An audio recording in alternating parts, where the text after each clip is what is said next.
And back here in Korea, Samsung Electronics' final figures for the fourth quarter did improve from the previous quarter, but its annual earnings total marked the lowest level in 3 years.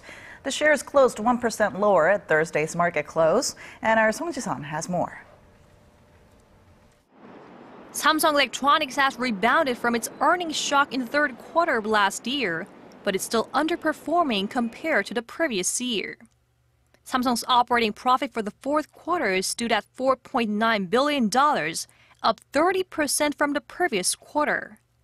That still marks a 36% on-year decrease, but the drop was slower than in the third quarter as Samsung's chip business reported strong sales at a 4-year high.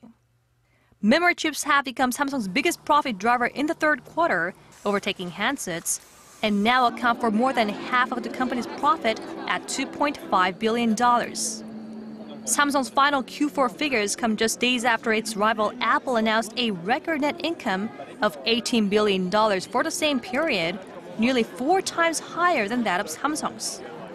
Profit for the mobile division plummeted to just $1.8 billion from 2013's $5 billion, and data from Strategy Analytics show that Samsung and Apple each sold 74.5 million units of smartphones in the last quarter.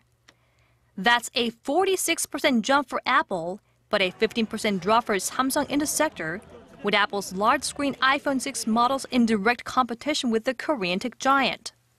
Samsung vowed to reinforce its high-end lineup with premium models, at the same time expanding its share in the low-end market by launching its mid-priced A3 and A5 models in the global market. Analysts forecast a modest recovery for the company this year on the back of demand for its memory chips and processors from its rival smartphone makers. Samsung also followed other Korean firms in committing to paying higher dividends to its shareholders by raising the amount by nearly 40% from a year earlier to $18 per share. Song Ji-sun, Arirang News.